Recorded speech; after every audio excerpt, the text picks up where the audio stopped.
Alright, so today, this is the name of the game. Today we are going to tackle quite a few things. I was told to only tackle 3 things, but I'm going to try and tackle 6 because I believe in you guys and I believe that you can, hold out for the whole 45 minutes. So we're going to talk about why trademarks matter. We're going to talk about what trademarks are. We're going to talk about how to pick a name that won't bite you in the ass in 5 years' time. We're going to talk about how to register a trademark, and we're going to talk about what to do if something goes wrong. And at the very end, if we have time, we're going to talk about some low-budget options and strategies and things you can rely on if you don't end up with a registered mark. All right, so who am I and why am I telling you this? So I am a lawyer. But more than that, I am an intellectual property specialist. So I have my master's in intellectual property law and I've been an IP litigator for about 5 years. So I know what happens when things go wrong. I'm an associate with Cam Rogers Legal. Cam is very well known in this building. I can't walk around, I can't find him, I can't talk to him. I've been trying to talk to him all week, can't get a hold of him. But he has been in the games industry for a very long time and he's kind of brought me in to help with this side and my expertise, and it's a really fun place for me to apply my skill set and my knowledge because I'm really passionate about this and I've met so many people in the last few days who I'm kind of trying to convince to be passionate about it. So that's what I'm doing here today. In case you didn't realize, I have a lot to say, so we're going to try and get through as much of it as possible, but 2 caveats. This isn't legal advice. Please don't go away and do your whole trademark strategy based on the next 45 minutes. I have selected some very specific things to talk about. There's more things that happen. It's a very big area of the law. So I'm trying to talk about the most relevant things to you guys, but also if you have questions, things pop up, always happy to be online, always happy to talk them through. All right, why do trademarks matter? The first one, trademarks protect your identity. It's very hard to go viral if nobody knows who you are. It's very hard to go viral if people can't communicate about your game and about what you've been working on. So they're incredibly powerful devices, and until you're at that last phase, you don't necessarily appreciate how valuable they are. The second point is they stop copycats. They're one of the most powerful tools in your toolbox in trying to control your game, control your identity, and make sure that people aren't passing off on all of your goodwill and all of your hard work. And third, they add value. So they are a great tool to show you're a serious business person, to show that you are a legitimate entity, to allow you to license things and to eventually make money out of your game. If you're an investor and you're looking at whether to pick one game or another, it's very hard to pick the game that might have to rebrand in 6 months' time. It's a really big red flag for a lot of them because they kind of want to support indie devs, but you guys have to have faith in yourselves to begin with and, believe in yourself in the long term. That's kind of what a trademark is. It's all about believing in yourself in the long run. Alrighty. So let's start with what is a trademark. I kind of skipped over that because I feel like everyone knows what it is, but we should touch on it anyway. So a trademark is a badge of origin. It is a flag. It is something that will say to the world, this is my work, this is who I am, and they can believe in that trademark and it will automatically link it back to you and your hard work. So a trademark can be a word or a phrase, it can be a logo or a device, it can be a shape, it can be a color, it can be a sound, and it can be a smell.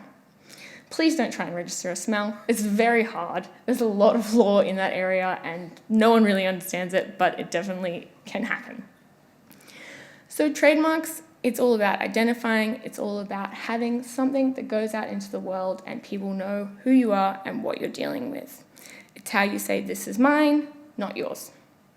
Some caveats there.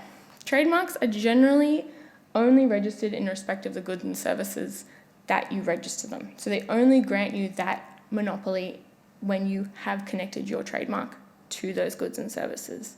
There are unregistered rights, which I'll touch on in a minute, and they can kind of rely on a broader reputation, but to remember, these trademarks, and generally trademarks, only protect it in the way that you formally protect it in. So in terms of what's on the board, these are all some very familiar logos, some very familiar brands, some very familiar trademarks. They're very powerful. If you see that red N, you generally know what you're looking at, you know what you're dealing with. I've included the little colour green in the corner here because that's one of my favourite trademarks. So the V energy drink, they own the colour green. They own Pantone 367C, sorry.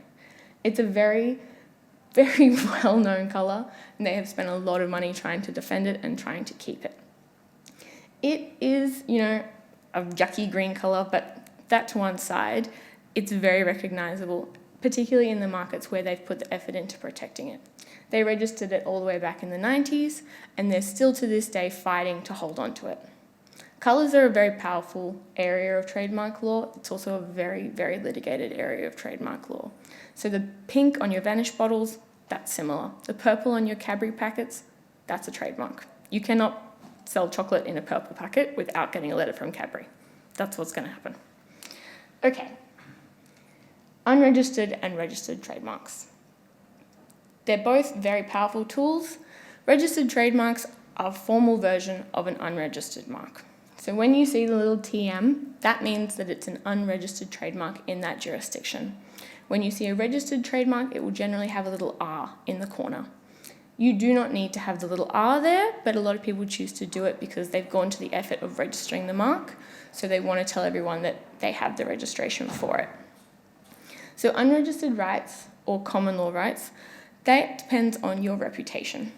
So that is how you protect your mark and your goodwill and how you've built that up in the marketplace. So they can be strong and powerful, but they are limited in their practicality and limited in how easy they are to enforce. So the beautiful thing about a registered trademark is you end up with a piece of paper and it says, this is my trademark. You can use that as a sword or you can use that as a shield, but you have the piece of paper. It makes my life as a lawyer a lot easier and it makes your life a lot more simple. Unregistered rights, you don't have that piece of paper. You will need to build up evidence. You will need to have proof of your reputation and evidence that says, I've been using this mark, I've been using this mark consistently, I've been using this mark consistently for the last 5 years. You having to provide that evidence and having to sort of prove that reputation just adds a layer of complexity and adds a layer of stress. Because you know what, maybe you don't have the email from 5 years ago where you just first used the mark. Maybe you don't have screenshots of your brand development journey. Maybe you rebranded halfway through the journey and therefore you can't prove that you've been using it for 5 years. So one of the main differences between unregistered and registered marks is that unregistered marks are free.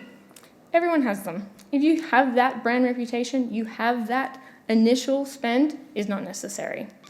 Registered marks, a little bit of money at the outset, but in the long term can be a lot less expensive because you don't have to go through that evidential piece. So realistically, the ultimate difference, one of them is reactive, the other one is proactive. So you're either coming at it from the front foot or you're coming at it from a purely defensive position. This kind of leads into copyright.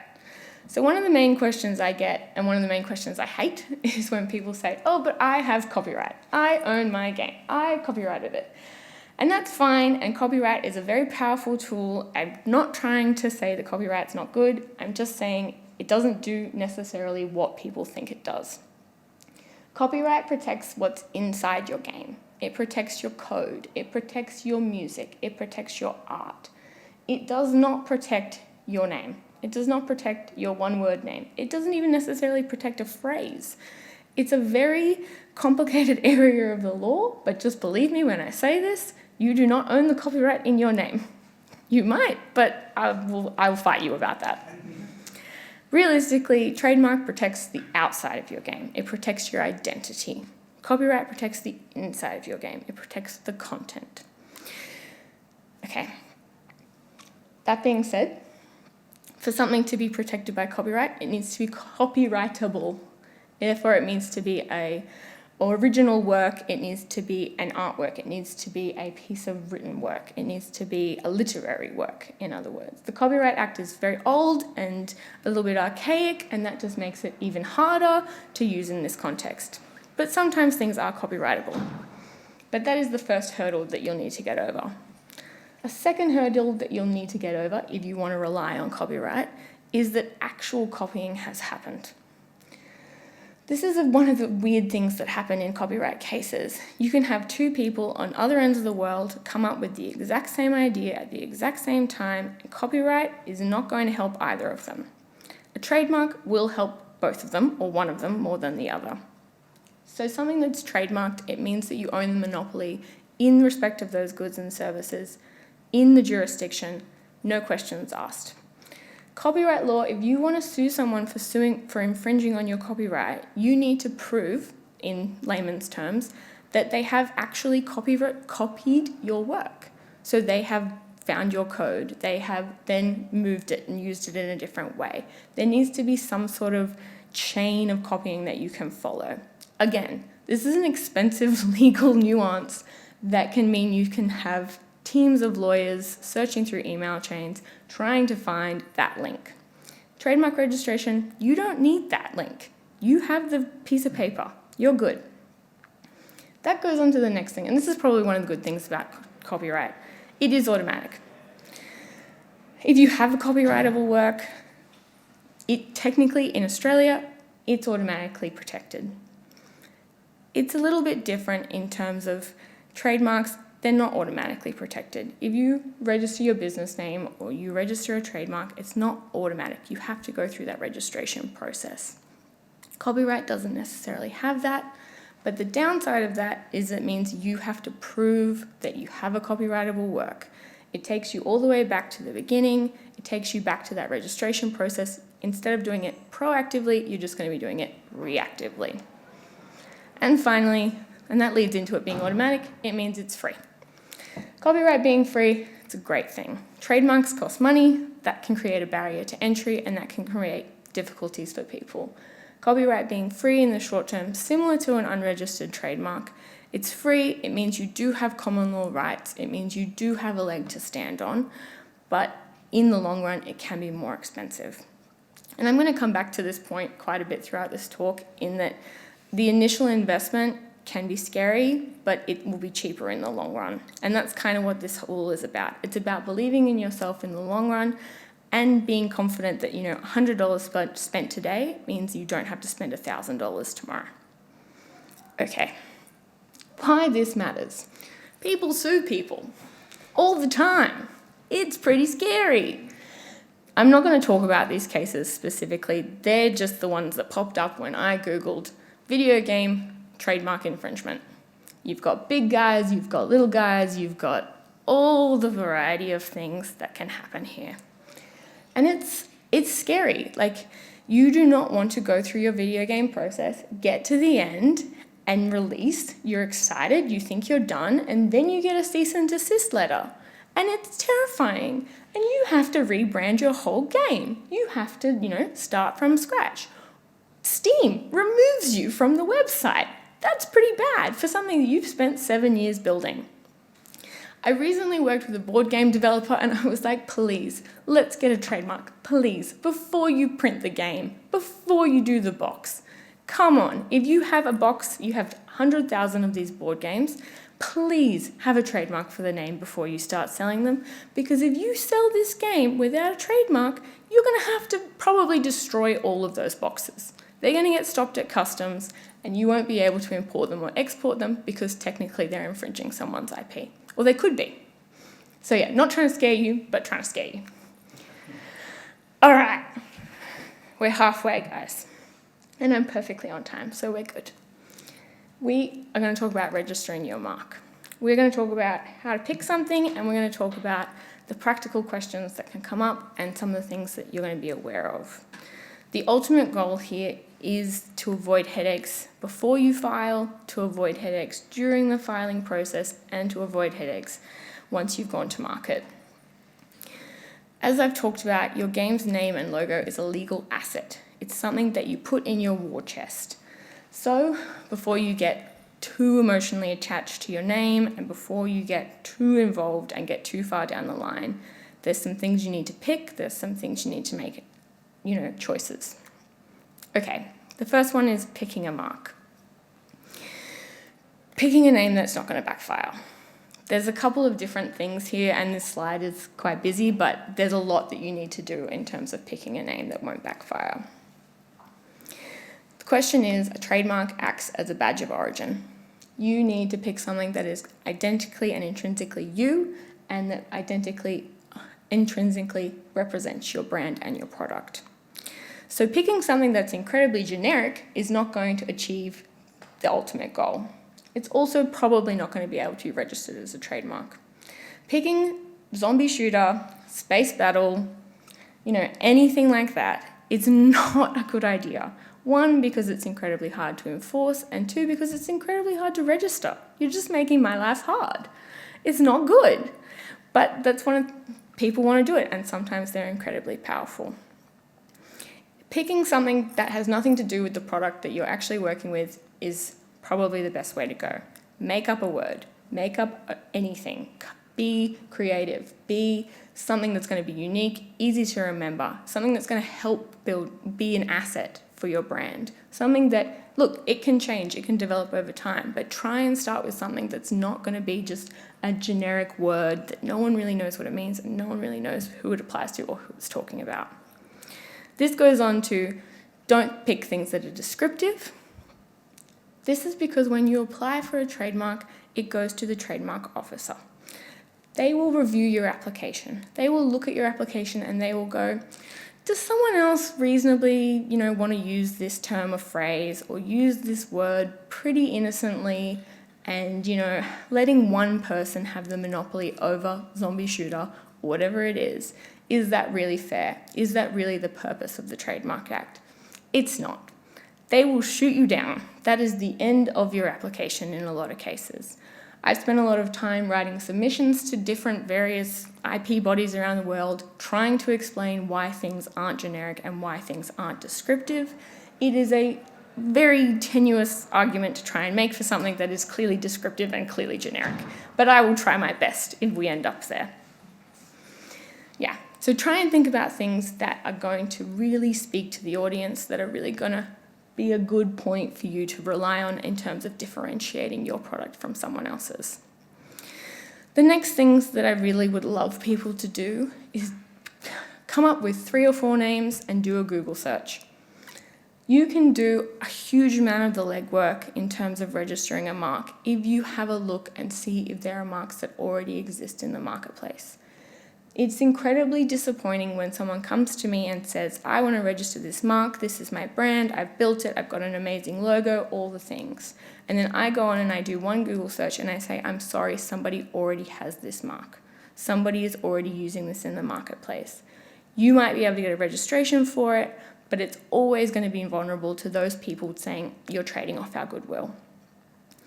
Doing the original searches at the beginning stage is such an incredible and powerful way of avoiding disasters down the line.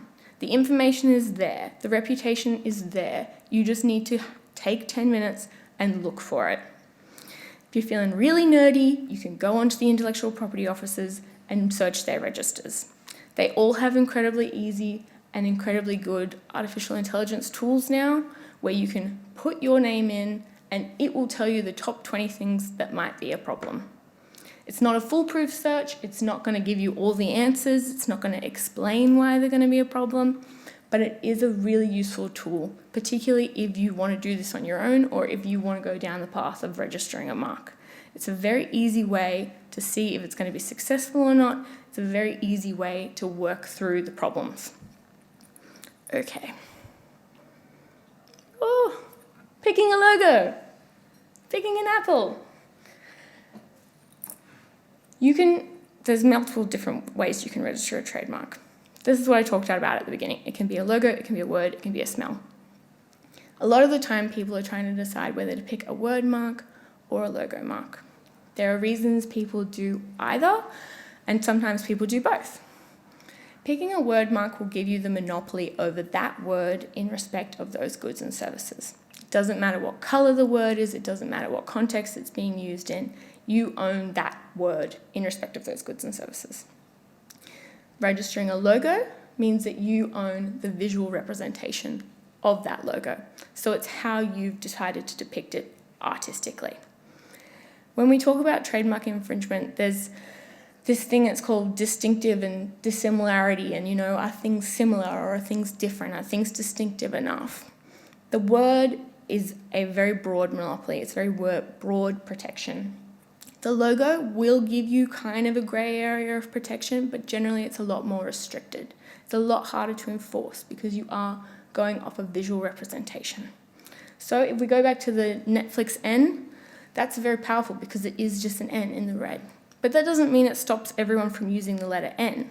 It just stops people from using the letter N the way that that's visually represented, which is a very powerful tool. And if you have an awesome logo that's really distinctive, like the Macintosh Apple, you would register the Apple. You would also register the word Apple if you're Apple, because you have the money to do that.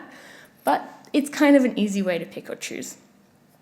In terms of registering both, it can be more expensive, but it does give you that really broad protection. So it gives you the word and it gives you the visual representation. It's powerful having both. It's a good way to protect your brand holistically. It can protect your artistic style. It can do a lot. But ultimately, there's another reason why people register logos, and that's because word marks can be tricky to get across the line. Logo marks are generally easier to get across the line. That's because they're more distinctive. It's more easy to come up with an original drawing of an apple than it is to come up with an original word. That means that trademark officers are more likely to more likely to accept a logo mark.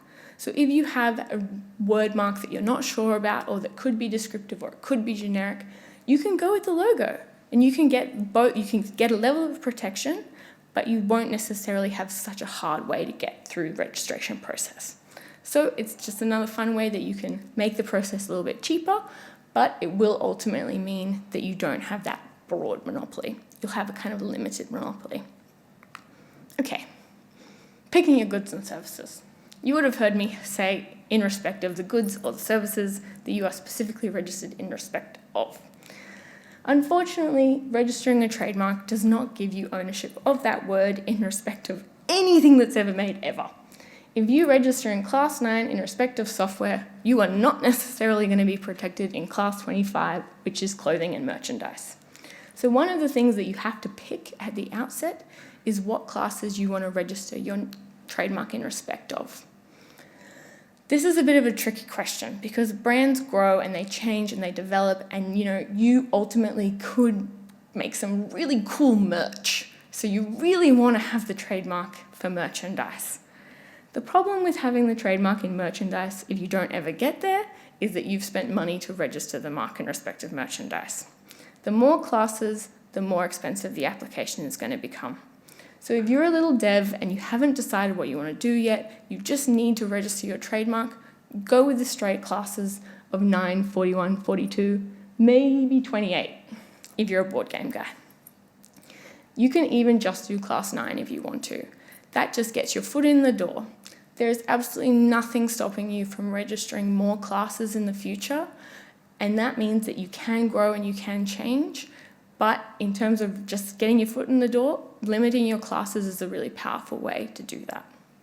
Unfortunately, it does mean that your monopoly is restricted, so you can, need to battle with people that pop up with merchandise, but having one trademark registration is still a powerful tool in that respect. So does everyone know what the classes are, or do we want to kind of dive into that a little bit and I can explain what the classes are and where they come from? So many years ago, I'm going to try not to become a trademark lecturer right now, but many years ago, all the countries in the world got together and they decided that trademarks should be a nice global kind of law, basically. So that came up with the NICE classification class system. So there are 45 classes. Classes 1 to 34 cover goods. Classes 35 to 45 cover services. You would think it would be quite helpful. It's not always very helpful. The classes are generally quite broad, but we had to break it down in some fashion. So Class 9 is a really good example of this because Class 9, if you have a fire extinguisher, that goes in Class 9. If you have a romance novel app, that will also go in Class 9. It's a very bizarre system sometimes, but it works. And it works globally. So if you want to register something in Class 9 in Australia, it will also be in Class 9 in the US. There are nuances here. The different trademark offices do have preferences. Sometimes they like different wording. Some of them like semicolons, some of them like full stops. It's one of those things where you think it's going to be fine everywhere and it won't be. That's where I come in. But generally speaking, the classes are the same globally and the goods and services underneath them will be the same, which is very helpful. But yes, okay. Picking who owns it. I'm just going to touch on this briefly because I don't want to go down this rabbit hole, but when you register a trademark, it's a legal asset.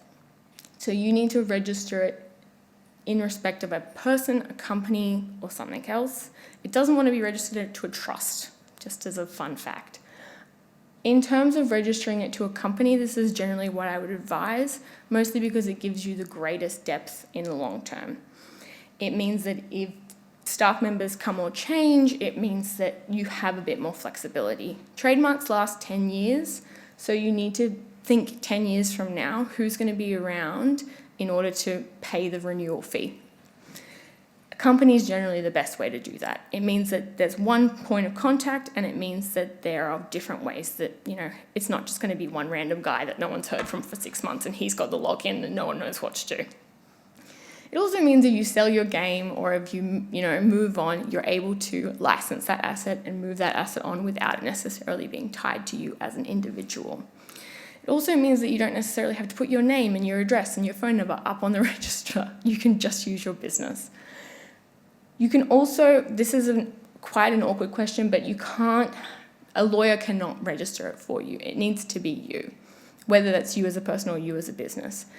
Lawyers can act as the renewal agents, they can act as the point of contact, they act as your address for service, all these things.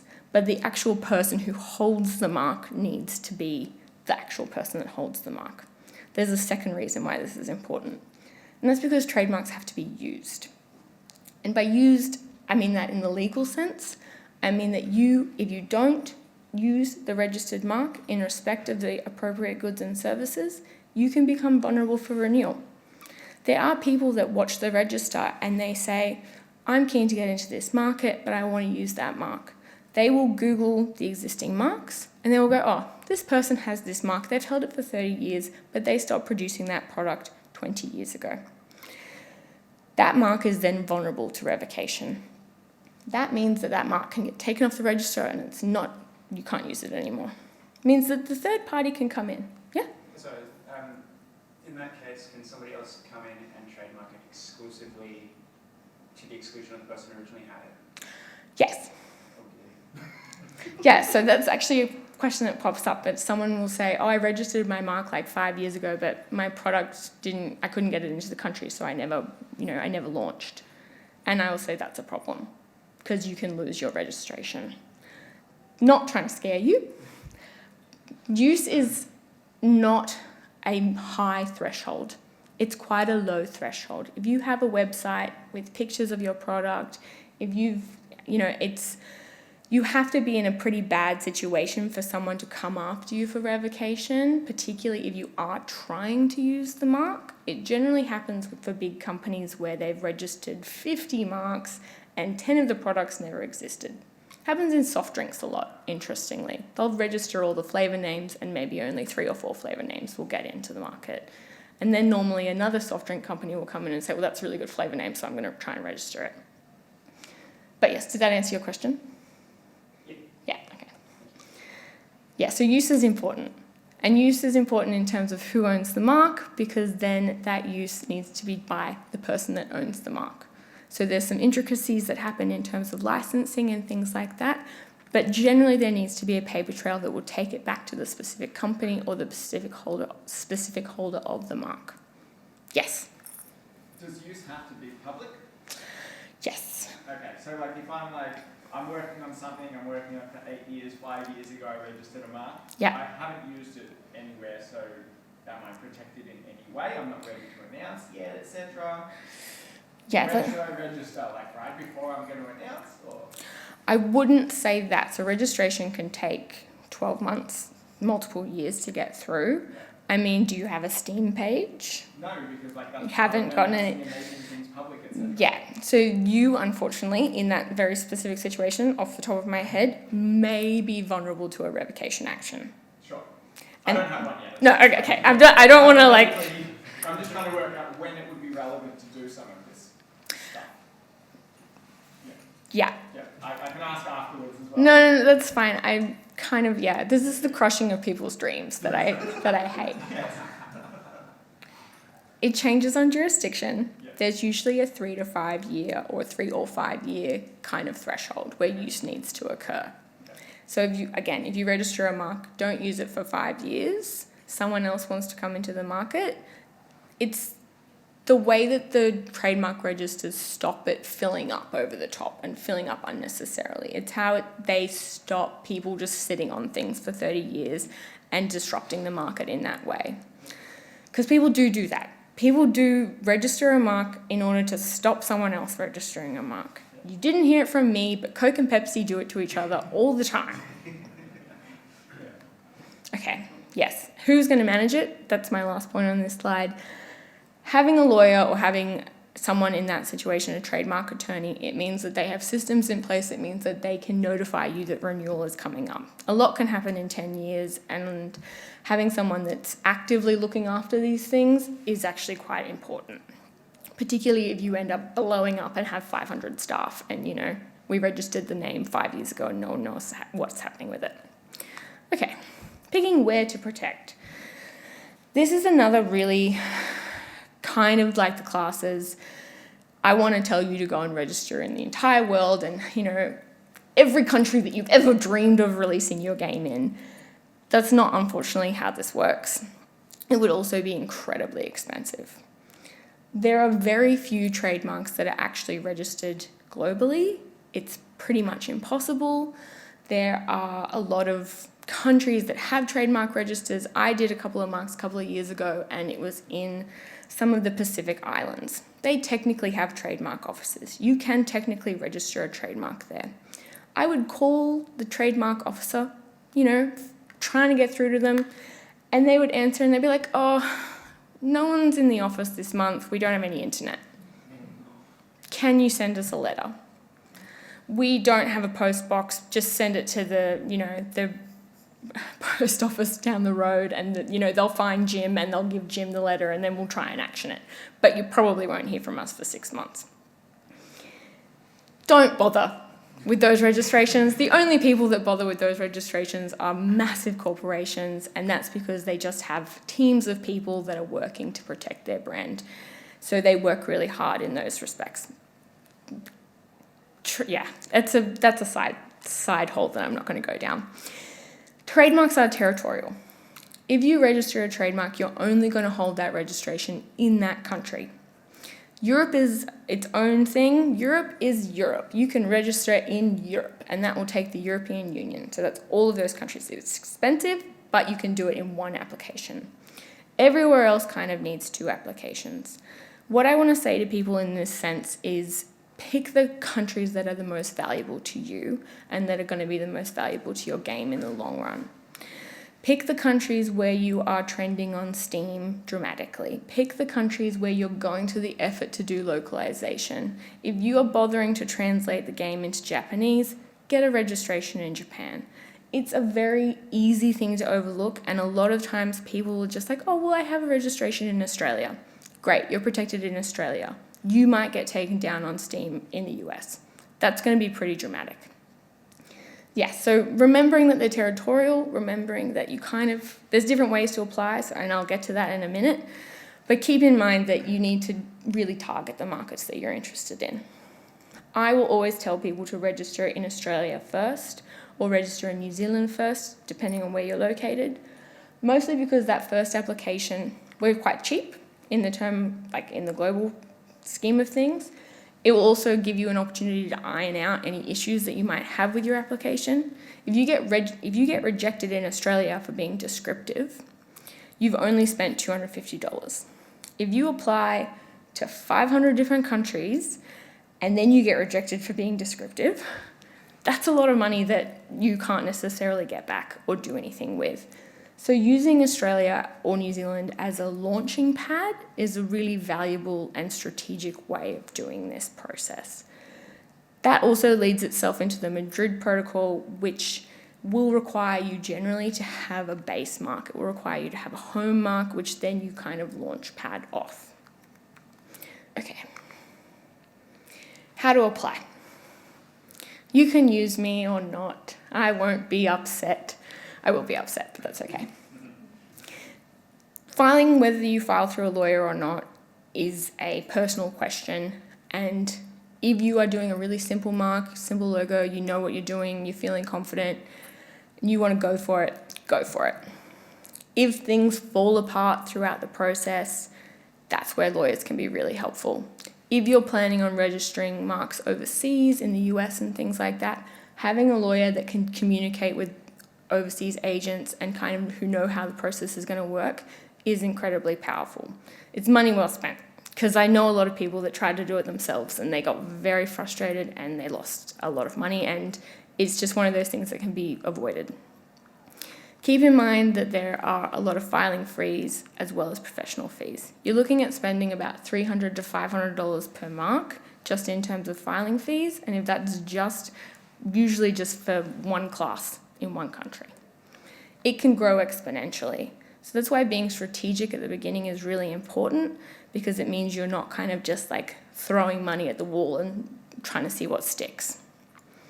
Using the Madrid system. So the Madrid system is the World Intellectual Property Office's system of registering trademarks. You do not have to use it.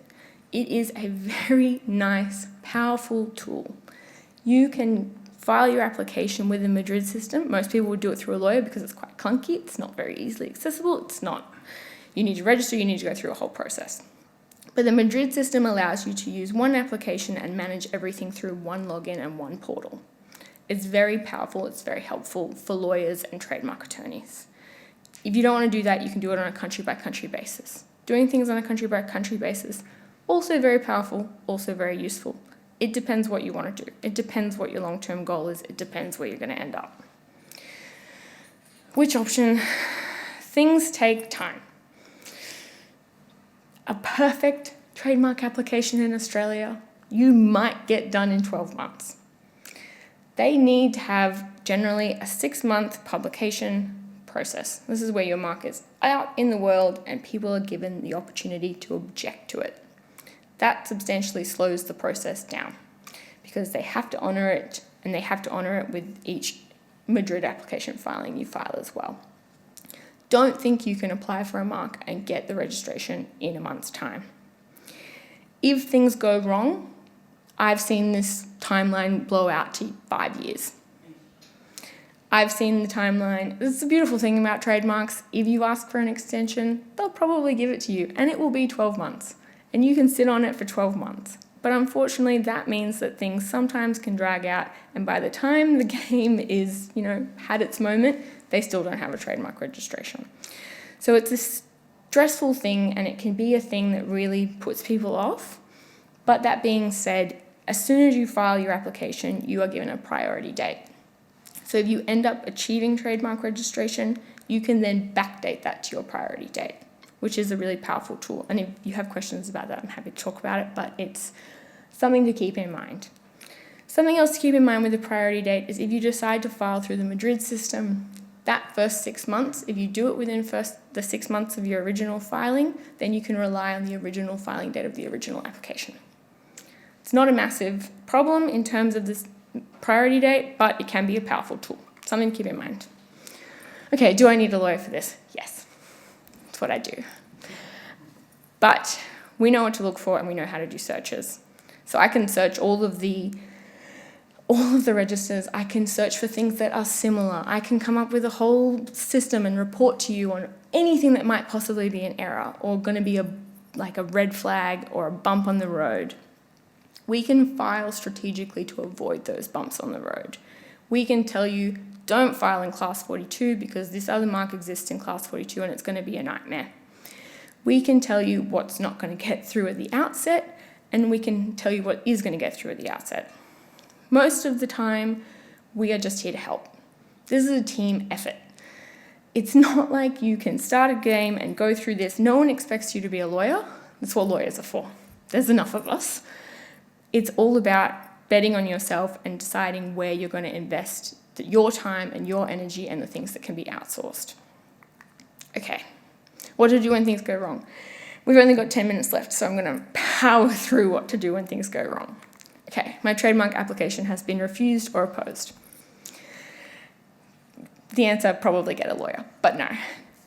Sometimes you'll get a filing report and it will be a provisional refusal and it will be 55 pages long and you will need to respond to every single thing in those 55 pages. Sometimes you will get a provisional refusal and it will be 1 page long and it will say, please remove this comma. Different things, there's lots of reasons why trademark applications get refused. It's a big part of my work is trying to overcome those refusals, and it's trying to kind of move the trademark along through the process so it doesn't get stuck. If your trademark gets opposed by a third party, that can be a stressful situation. A lot of the time it's an opportunity for negotiation. A lot of the time you can talk to the other side in best case scenarios and try and work something out where you can coexist. Steam blocked my game. Bad, really bad. And if you'd had a trademark registration from the beginning, it probably wouldn't have happened. But that's okay. If you get a block or your game gets taken down, read the notification, see what it's saying, see who, reported your mark, see what their grounds were for. Trademark registrations are really valuable in this context because a lot of the time Steam and Apple and other people are only going to react to a formal registration. They would have a lot of people go back and say, oh, but I have the copyright in my game. Oh, the things are different, blah, blah, blah, blah. They don't have time to go through that deep legal rabbit hole. They just want registration to be registration sometimes. And that's generally the easiest way to get through these issues. Okay. Or the other thing you can do in those situations is tweak your aesthetic, tweak your name. You don't have to do a full rebrand, but you try and work with Steam or whoever it is to try and overcome the issue before they take you down. Someone is pretending to be me. Someone is pretending to be me is one of those stressful situations where it is probably also a good idea to get a lawyer involved. Sending someone a really shitty email on a Friday night and saying, I hate you, you're stealing my clients, that is not going to look good in 12 months' time if it turns into full-blown litigation. Have someone come and talk to you at the beginning and say, okay, these are your grounds, this is what you can stand on, these are the arguments we're going to try and make. Can we try and negotiate something positive and use it as an opportunity? It's not ideal. Having a trademark is a very easy and powerful tool in these circumstances where you can send them a letter and say, I have the trademark registration for this. You are currently infringing. Please stop. If you don't stop, we're going to escalate. Again, be careful when you say things to other people. Be careful when you put anything in writing. Yes? There was a game that was quite popular a few years ago, Unpacking. Yes. They had a lot of copycats, and Yes. some of them were appearing on market stalls, I think the Nintendo one. Yeah. Because they owned the trademark to the name, would they be able, because Nintendo was very slow to react to Yeah. it, would they, if Nintendo did not react to it and they had the trademark, would they be able to sue Nintendo for facilitating the infringement? I'm not going to say they would be able to sue Nintendo, but I would say that they would have very good grounds to get very upset with Nintendo. Yeah, and having the trademark registration is one of the main tools that you can use in those circumstances, because you can say we've gone to the length to do this, and you're not upholding your end of the bargain. Yeah. No worries. Oh, sorry, I don't know how to go back. Someone sent me a cease and desist letter. Don't panic. Don't get emotional. Try and think of it as an opportunity. Try a soft brand. Talk to a lawyer.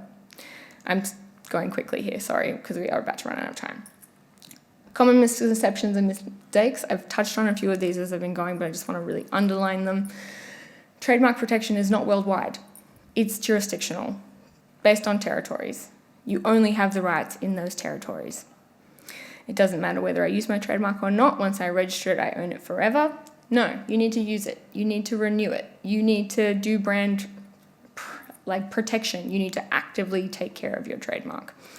I registered my business name. That's enough. It's not enough. business name registrations have no context in the trademark law world. Great, you registered your business name. That's not going to protect you from copycats. What if I am not ready or I can't afford a trademark? This is really my last main point. Build a paper trail. Send yourself an email that says, this is how we came up with our name. This is how we came up with our logo.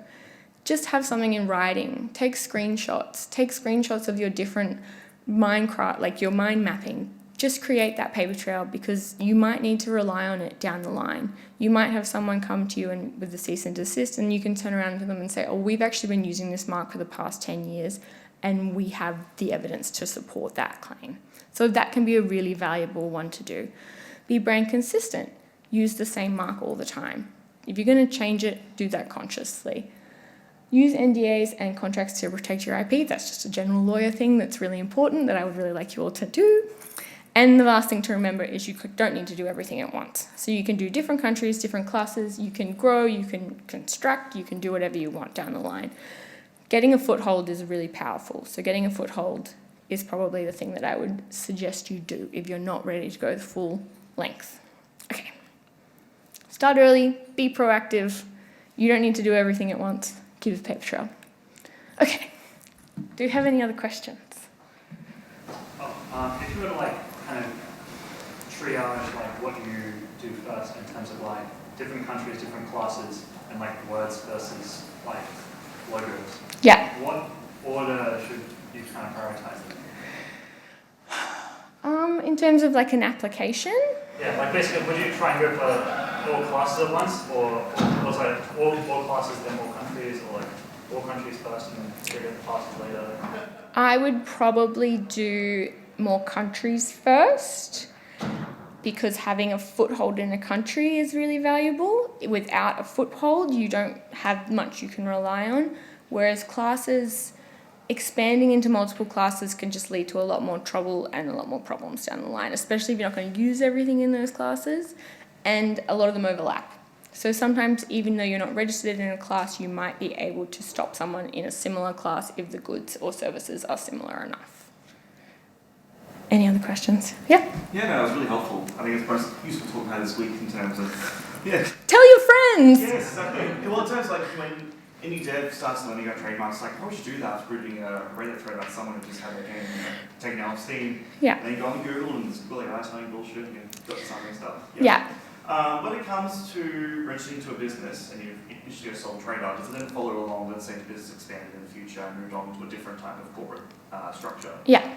The trademark follows with that? You would, thank you for your question. Yeah. You would probably need to do some sort of assignment. It doesn't need to be a complex assignment, particularly if it's just from a sole trader to a business, but you would definitely want to document it because it is a legal asset. So you can definitely do that. It's not a massive big deal, but you definitely need to document it in some way, shape or form. Cool. Yeah. So I've got two questions, but the ASIC, someone registering your business name in a different context, it's not a blocker? No. So if you get onto the ASIC register, you will see and search any business name. There can be 25 businesses all with the exact same name. Yeah. And the other one is things like X handles or Facebook groups or something, Instagram handles, does that affect anything? So someone who has an Instagram handle or a Facebook group that is using someone else's trademark, that can be trademark infringement. You can't... I mean more in a context you're trying to register and someone else is using it for something else or something? Yeah, so that would be marketplace use. So marketplace use when you are registering a trademark, thank you for your question, it's a good question, and I wanted to touch on it. It was one of the many things that I didn't get to talk about. Marketplace use is something that you search for or that other lawyers will search for at the beginning of the process.